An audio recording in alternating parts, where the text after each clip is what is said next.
देखिए आज हम लोग जो टॉपिक चलेंगे परिमेय और अपरिमेय संख्या का ऑब्जेक्टिव्स देखेंगे हम लोग। ठीक है, ऑब्जेक्टिव क्वेश्चन। और ऑब्जेक्टिव क्वेश्चन हम लोग फर्स्ट चैप्टर यही से लेते हैं, परिमेय और अपरिमेय। ठीक है, यानी इसको इंग्लिश में रिएशनल एंड इरेशनल नंबर भी बोलते हैं। अब देखिए यदि दो संख्याओं का एचसीएफ इक्वल टू मौसम, एलसीएम इक्वल टू लॉसम 90 है, तो संख्याओं का गुणनफल पूछा है। तो जहां आपको कहे कि संख्याओं का गुणनफल और मौसा और लौसा दिया हो तो आराम से गुना कर देंगे, यानी एचसीएफ में गुने एलसीएम कर देंगे, तो यही आपका आंसर आ जाएगा गुणनफल। तो बोलिए मौसा हो गया आपका 15, लौसा हो गया 90। अब आराम से गुना कर लेते हैं। 15 के पहाड़ा 9 मतलब पढ़िए 135, एगो जीरो बैठा दीजिए। आराम से देखिए ऑप्शन नंबर कितना में है, सी में 1350 यही है। चलिए अब कह रहा है क्वेश्चन नंबर 2 कि कौन अपरिमेय संख्या है। अपरिमेय संख्या तो आपको हम पहले ही बता दिए कि जो P बटा Q के रूप में नहीं लिखा जाए, जो P बटा Q के रूप में नहीं लिखा जाए वो अपरिमेय संख्या है। और P बटा Q के रूप में देखेंगे कौन नहीं लिखा है, जैसे देखिए -9 तो -9 ठीक है। और 16 का वर्गमूल कितना हो गया 4, ये तो P बाई Q में है, इसका मतलब ये परिमेय है। अब इसको आते हैं देखिए एक, तो एक बटा देखिए एक का स्क्वायर अगर स्क्वायर रूट करेंगे यानी वर्गमूल करेंगे तो एक हो जाएगा। 100 का वर्गमूल कितना होगा 10, ये भी परिमेय है। 36 का अगर वर्गमूल देखे तो 6 हो जाता है। 64 का वर्गमूल देखे 8, ये भी है। इसका मतलब कि ऑप्शन नंबर बी अपरिमेय संख्या है। कैसे? क्योंकि ना 3 का वर्गमूल होगा ना 5 का वर्गमूल होगा, तो ये अपरिमेय है। अब बकिया सारी जितने भी देख रहे हैं सब परिमेय है। इसका मतलब कि आंसर इसमें का कौन होगा, ऑप्शन बी आंसर है। चलिए अब कह रहा है कि कौन परिमेय संख्या। अब देखिए अब जहां यहाँ पे पढ़े अपरिमेय, तो अपरिमेय का मतलब होता है कि P बाई क्यू के रूप में ना लिखा हो। इसका मतलब अभी परिमेय जो P बाई क्यू के रूप में लिखा हो, तो आपको हम पहले ही बता चुके हैं कि पाई एक ऐसी संख्या है जो हमेशा अपरिमेय है, तो ये होगा नहीं, अपरिमेय है। चलिए √7 है, इसका भी वर्गमूल है, ये भी अपरिमेय है। अब यहाँ पे आइए 16, देखिए 16 का वर्गमूल 4, 25 का वर्गमूल 5, इसका मतलब यही आपका क्या हो गया आंसर, यही आपका हो गया परिमेय संख्या। और ये क्या होगा, तो ये भी अपने सेम सेम है, नहीं कटेगा नहीं, इसका मतलब ये अपरिमेय अपरिमेय अपरिमेय और ये परिमेय। चलिए तीसरा क्वेश्चन, चौथा क्वेश्चन देखिए, तो कौन अपरिमेय संख्या नहीं। अब देखिए अपरिमेय फिर पूछा है, जो क्वेश्चन नंबर 2 था वही क्वेश्चन नंबर 4 है। कह रहे √7 √2/5 नहीं है, कौन अपरिमेय संख्या नहीं है। तो नहीं का मतलब, इसका मतलब कि वो परिमेय है। तो परिमेय का मतलब देखिए पाई हमेशा हम बताए हैं कि पाई हमेशा अपरिमेय है। ये भी स्क्वायर रूट नहीं होगा, ये भी अपरिमेय है, इसका भी स्क्वायर रूट नहीं अवयव। लेकिन इसको हम कैसे जाने कि ये अपरिमेय है, तो चलिए इसको तोड़ देते हैं। अगर 75 को तोड़ते हैं तो 25 गुने 3 का 25 75 रूट में। चलिए इधर आते हैं, इसको तोड़ देते हैं 16 गुने 3, तो 16 3 48 बिल्कुल हो जाएगा। और 25 का वर्गमूल 5 हो जाएगा, और इधर बच जाएगा √3। इधर 16 का वर्गमूल 4 हो जाएगा, इधर बच जाएगा √3। √3 से √3 को काट लेंगे, 5 बटा कितना हो गया 4। इसका मतलब यही आपका अपरिमेय संख्या। देखिए अब हम लोग देखे थे क्वेश्चन नंबर 4 तक, क्वेश्चन नंबर हम लोग 5 देखेंगे। 5 में क्या कह रहा है, तो हम लोग पढ़ेंगे दशमलव प्रसार। अब देखिए दशमलव प्रसार दो गो होता है। अगर दशमलव प्रसार हम लोग पढ़े होंगे तो दशमलव प्रसार कितने होते हैं, दो होते हैं। एक पढ़े होंगे आप लोग कौन, शांत दशमलव। कौन सा दशमलव, शांत दशमलव। ठीक है, शांत दशमलव। दूसरा का क्या बताए थे, अशांत दशमलव। ठीक है। अब देखिए शांत दशमलव क्या होता है, तो टू दी पावर, ठीक है, m and 5 the power n, to the power m and 5 the power n। अगर p बाई q जो होता है p बाई q, तो q का मान यानी हर का मान 2 के पावर m और 5 के पावर n के रूप में आता है, तो वह शांत है।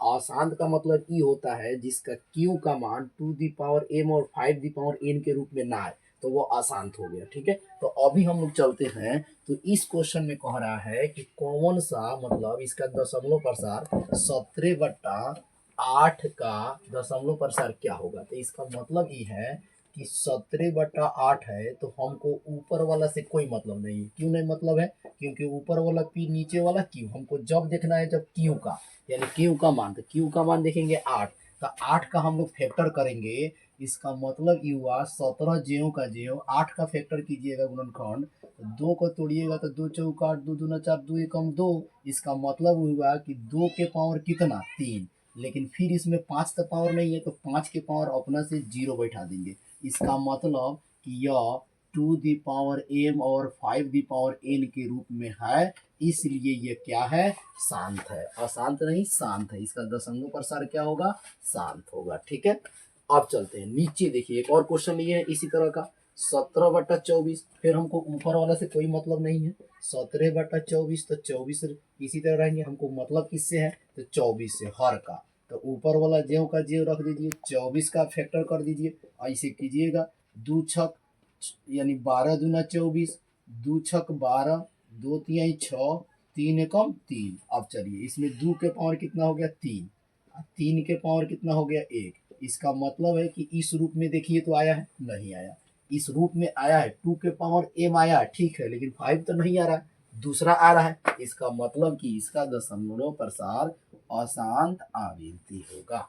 ठीक है, समझ आ गया। चलिए अब हम लोग आगे बढ़ते हैं। आगे बढ़ते हैं तो अब हम लोग देखेंगे यहाँ से सबसे छोटी आभास संख्या। अब देखिए एक यहाँ पे देखिए आपको बता दिया जाता है। देखिए अगर हम लोग एक टॉपिक जानते थे, आप लोग पढ़े होंगे सम संख्या। सम संख्या क्या होती है, जो दो से पूरी पूरी विभाजित हो। दो से अगर किसी संख्या में भाग देने पर पूरी पूरी विभाजित हो, पूरी पूरी विभाजित हो, ये सम संख्या होती है। विषम क्या होता है, तो विषम संख्या वो होती है जो 2 से भाग देने पर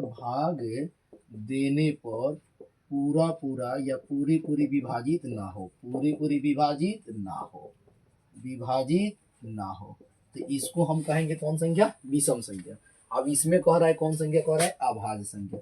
अब अभाज्य संख्या कौन हो गया, तो अभाज्य संख्या वह हो गया, समझ गए, जो अभाज्य संख्या उसे कहेंगे जो एक से और अपने आप दो चीज से कटे, एक से कटे या अपने आप से कटे। और इसमें देखिए कि 2, 3, 5, 7 ये चारों संख्या जो है, ये चारों संख्या अभाज्य संख्या है। लेकिन इसमें बात क्या पूछा है, छोटी। अब छोटी का मतलब ये हुआ कि छोटी सबसे अभाज्य संख्या कहाँ से स्टार्ट होती है, 2 से। तो इसमें सबसे छोटी अभाज्य संख्या कौन होगा, 2 होगा। ठीक है, सबसे छोटी। एक बात और, 2 एक ऐसी अभाज्य संख्या है जो सबसे छोटी समअभाज्य संख्या है। सबसे छोटी समअभाज्य है, सबसे छोटी इसको समअभाज्य भी बोलेंगे। क्यों, क्योंकि सम संख्या है। ठीक है, चलिए अब फिर यहाँ पे देखिए, ए और बी सौ अभाज्य संख्या। अब देखिए ए और बी सौ अभाज्य संख्या कहलाते हैं, तो यदि मौसा उनके बराबर है। अब इतना बात जानिए कि जहां पे 100 अभाज्य संख्या आ गया, को प्राइम नंबर इसको बोलते हैं। 100 अभाज्य संख्या, 100 अभाज्य संख्या जो भी होते हैं उनका मौसा हमेशा याद रखेंगे कि 1 होता है। 100 अभाज्य संख्या का मौसा कितना होता है, 1 होता है। इसका मतलब इसका आंसर कौन हो जाएगा, बी हो जाएगा। अभी देखिए उस समय हम लोग क्वेश्चन 8 देखे थे, अब क्वेश्चन नंबर 9 से देखेंगे। अब इसमें दिया है कि 0.32 अब 2 के ऊपर रेखिंग है। ठीक है, इसको इंग्लिश में बार बोलते हैं। अब इसको कह रहा है p/q के रूप में लिखने के लिए, जहाँ p और q पूर्णांक हो और q is not equal to 0 हो। ठीक है, चलिए तो हम आप लोग जानते हैं कि जो संख्या 0.32 के ऊपर रेखिंग है, तो रेखिंग देखिए आज हम लोग जानेंगे कि रेखिंग के किस किस टाइप का क्वेश्चन पूछता है। जैसे देखिए पहले इस टाइप का पूछा है, तो इसमें कुछ नहीं करना है आप लोगों को, सीधे जो दिखाई दे रहा है संख्या, मतलब 32 इसको मान लीजिए, 0.32 है तो इसको आप डायरेक्ट लिखिए 32, हो गया, बात खत्म। 32 लिखने के बाद देखिए क गो अंक पर रेखिंग है, तो एक अंक पर रेखिंग है, तो एक अंक पर रेखिंग है तो एगो 9 दीजिए। ठीक है, कितने अंक पर रेखिंग नहीं है, तो एगो अंक पर, इधर वाला पर रेखिंग नहीं है तो उसके लिए एगो 0 दे देंगे नीचे। जिस पर रेखिंग नहीं उसके लिए 0, जिस पर रेखिंग है उसके लिए एगो 9। अब इसमें देखिए जिस पर रेखिंग नहीं है उसको माइनस कर देते हैं ऊपर।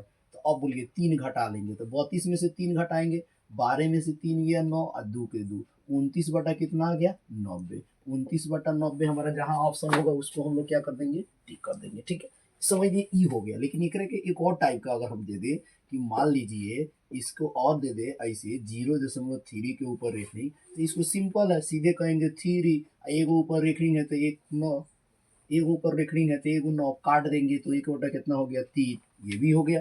फिर अगर ऐसे दे दे 0.327, अगर तीनों पर एक रिंग दे दे तो सीधे लिखेंगे 327 और जॉग ऊपर एक रिंग, जॉग 9 नीचे। अब देखेंगे कटने वाला है तो कटा देंगे, ना कटने वाला है नहीं कटाएंगे। अब 7 2 9 3 बार कट जाएगा आराम से। 3 एकम 3 जीरो, 3 9 27 हो जाएगा। अब 3 तिहाई 9, 3 तिहाई 9, 3 तिहाई 9 हो गया। अब नहीं कटेगा, आराम से इतना ही आंसर हो जाएगा। कटने वाला होगा तो कटा देंगे।